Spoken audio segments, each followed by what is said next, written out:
બાળ મિત્રો, આ એક સરસ મજાની વાર્તા છે અને એનું નામ છે હું તરસ્યો કાગડો. તો વાર્તા આપણી વાંચીએ. શું છે વાર્તા? ચલો.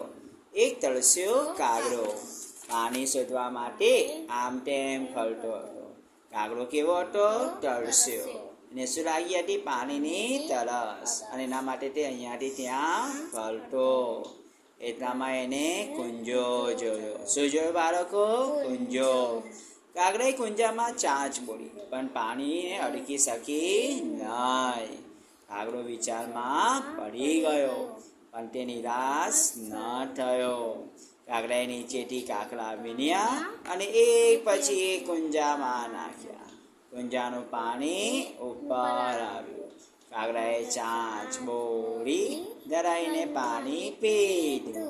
કાગડો કાકા કરતો ઉડી ગયો. જોયું બાળકો? તો કાગડાએ અહીંયા પોતાની બુદ્ધિનો ઉપયોગ કર્યો અને કેવી રીતે કુંજાના પાણીને ઉપરની તરફ લાવી શક્યો કાકડા નાખીને. તો પણ આ જ પ્રમાણે તમારે કરી નિરાશ નહીં થવાનું. પોતાની બુદ્ધિનો ઉપયોગ કરીને દરેક કામને સફળ નીવડાવવાનું.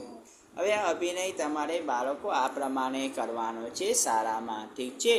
શું છે? વાંકા વળવાનું, કૂદકા મારવાનું અને એમ તેમ પાણી શોધવાનું.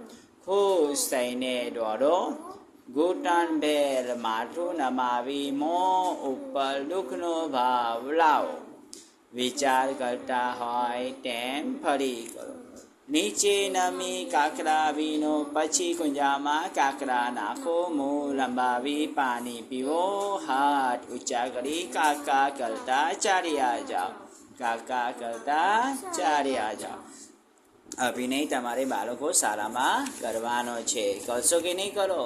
કરશો ને? તો જુઓ, હવે આ છેલ્લી પંક્તિ જે સરસ મજાની પંક્તિ છે, ગીત જેવી છે, ગાઈએ આપણે. બોલો.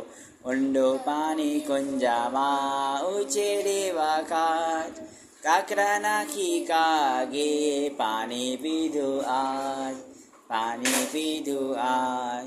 તો સરસ છે ને, સરસ મજાનું ગીત પણ છે ને વાર્તા પણ છે બાળકો. મને આશા છે કે તમને આ સરસ મજાનું ગીત ગમ્યું હશે, બરાબર, અને આ વાર્તા પણ તમને ગમી જ હશે. તો wish you all best for this work and thank you.